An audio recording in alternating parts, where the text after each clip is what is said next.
Hi everyone. So today we'll be discussing on the topic graph representation. Yeah, graph representation algorithm. Yep. So let's get into the definition. But so what is graph representation mainly? Graph representation is the way we store the vertices and edges in the memory. That's it. It's as simple as that. Yep. Graph representation is the way we store the vertices and edges in the memory so that graph algorithms can efficiently traverse and process the connections so that they can efficiently traverse and process the connections. The two most common forms are adjacency list as well as the adjacency matrix. These two things. The two most common forms are adjacency list as well as the adjacency matrix. So this one we have already discussed both on the data structures. You can just check there. Yep. So how the algorithm works? How algorithm works? First thing, we are speaking of the adjacency list, basically algorithm in the sense adjacency list. Yep. So each node or the vertex, each node or the vertex. Suppose let's consider this particular example. So example, we are going with the three vertices. So let me consider this itself. This itself. 1 second. Yeah. So this one will be 0, 1, and 2. So this one. Yeah.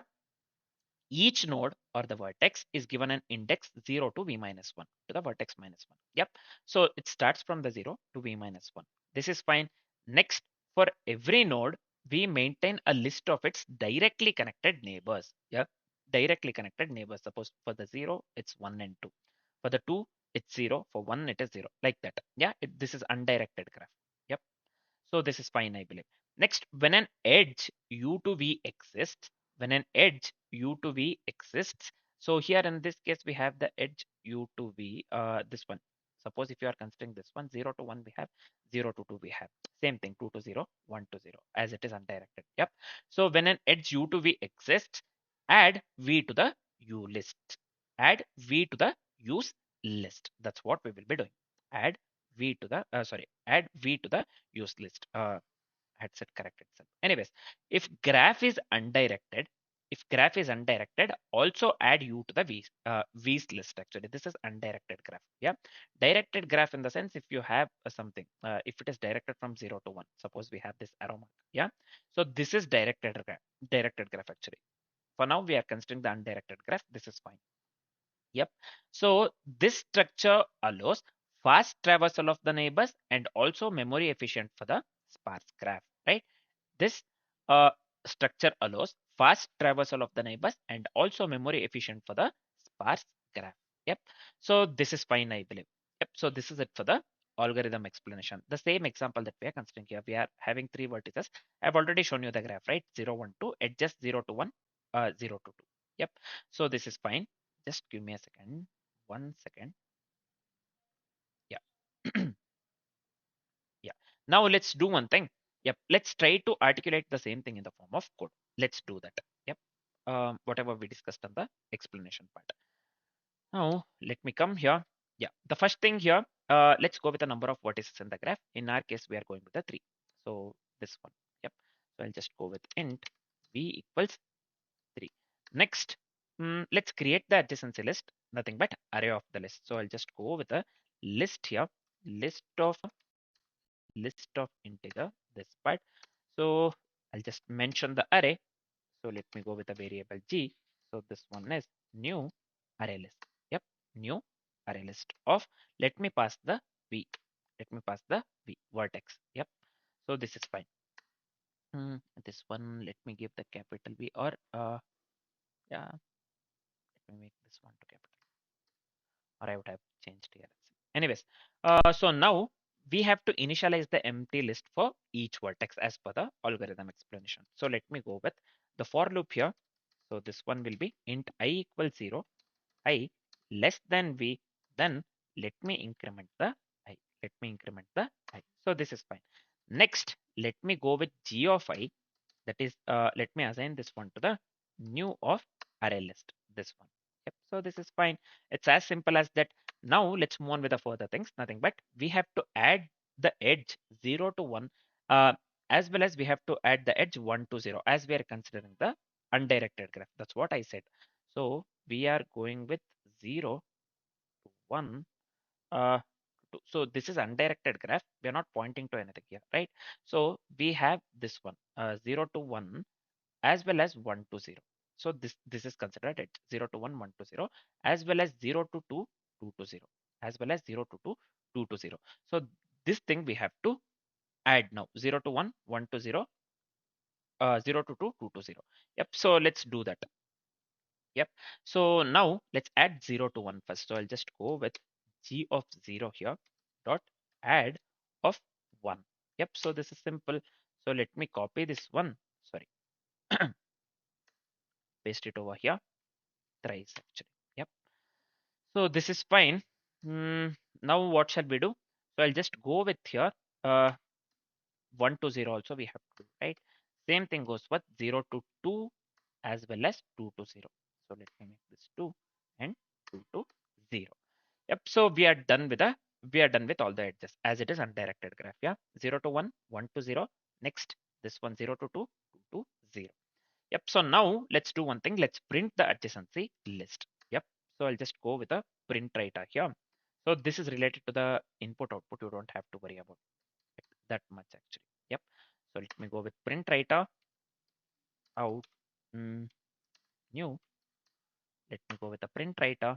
I'll just pass system.out. Yep. Mm, system.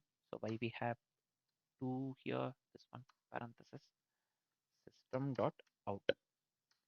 Yep. This part. So this is fine. It's as simple as that. Now we are done with this part. What shall we do next? Let's move on with, sorry, let me give semicolon here or else we'll be getting the error. Now let's move on with a for loop. So I'll just go with a for loop. So here this will be I equals 0, I less than vertex we have considered, right? So then let's increment the I. Now let's print something. I'll just go with a out.print this one, not system out println, as we are going with a this one, what do we call print writer. I'll just go with out.print here. So let me print index I also.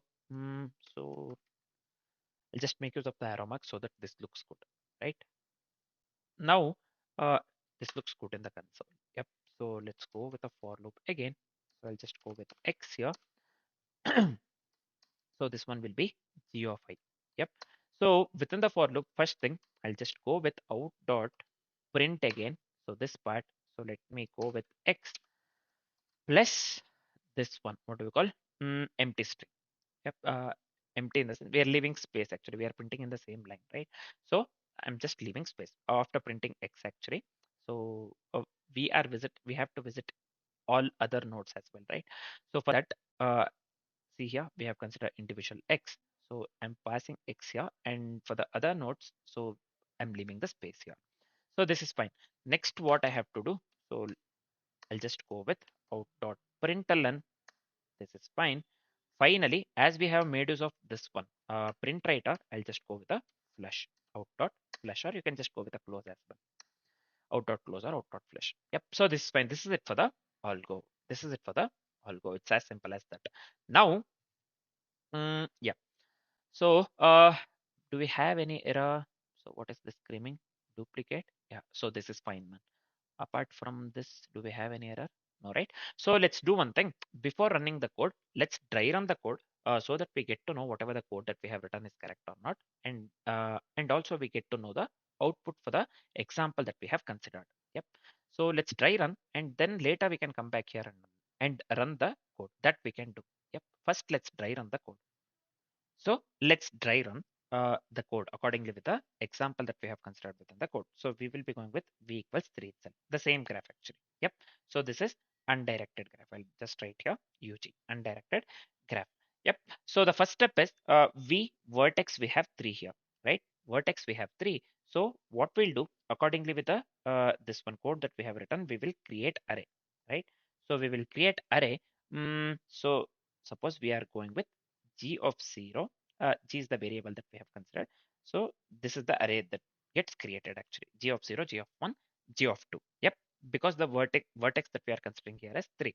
Then step 2 is nothing but we will be initializing. So we will be initializing G of 0 to the empty array. Same goes with the G of 1 as well as G of 2. Yeah. So this is fine, I believe. Yeah, g of 1 as well as g of 2. So this is fine. So next what we'll do, step 3, the third step, we will be adding the edges. This part we'll be adding the edges. So we will be going with g of 0, right? So we will be going with g of 0 dot add. So we have to add u to v as well as v to u. So that's what we have to do as we are going with a directed graph. First, we have g of 0 dot add of 1. So accordingly with this, we have 0 to 1, 1 to 0, 0 to 2, as well as 2 to 0. That's it. So g of 0 dot add of 1. So this is equivalent to g of 0, that is equivalent to 1. Yep. So the same goes with the other three as well. So I'll just go with g of 1 dot add of this one 0. Yep. Next, let me go with g of 0 dot add of 2. So let me write this one first. G of 2 dot add of 0. Yep. So this one, oh, we are going with this one parenthesis, right? So, so this one will be g of 0, g of 1. Again, this one will be g of 0. So this time this will be to g of 2. So this one will be 0, 1, 0. This becomes 1 comma 2. Yeah, this becomes 1 comma 2, and this becomes again 0. This becomes again 0. So we have successfully added the edges. Yeah, now after successfully adding the edges, the final structure becomes here. So we have to consider from the vertex, right? So we have three vertex. So this one will be 0. So this one will be 0 to this one, 1 comma 2. So this is one thing. Next, 1 to 0, this one. Next, 2 to 0, this one. Yeah. So this is the final structure or the output. So this is the output that we have to get. Yep. Accordingly with the code that we have written. So last for loop that we have written, right? If you remember, right? You can just check the code that we have written. The last for loop, what it does, it prints each vertex followed by its neighbors, right? That's what it does. So we are considering this one for int x of this one g of u that we have considered, right? That for loop itself, it prints each vertex followed by its neighbors, right? So this is going to be the output that we need to get. Yep. So now we are done with the this one. What do we call? Dry run part. Now let's do one thing. Let's run the code that we have written. Let's do that. So let me come here to the coding part. I'll just run the code. Me run the code, man. Let's wait for some time until the code gets compiled actually.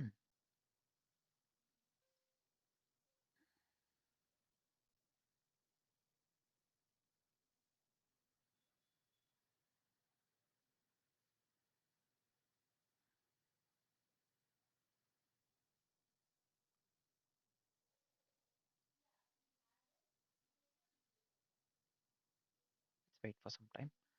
So this has become very slow, man. Anyways,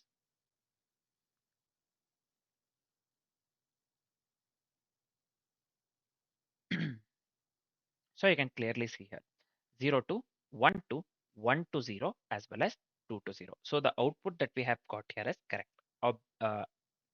Yeah, the output that we have got here is absolutely correct. 0 to 1, 2, that's what we have got, right? In the try run. When we try run the code, so the same output that we got 0 to 1, 2, 1 to 0, as well as 2 to 0, accordingly with the example that we have considered. Now, whatever the output that we got, we have got the desired output in simple terms. So let's do one thing. We are left with only one thing, discussing the complexities part. So what would be the time complexity and the space complexity for the code that we have written here? See, first of all, the time complexity would lead to big of v plus e. Yeah. So the time complexity would lead to big of v plus e. This is nothing but vertex plus edge, right? So vertex plus edge. So why it leads to big of v plus e?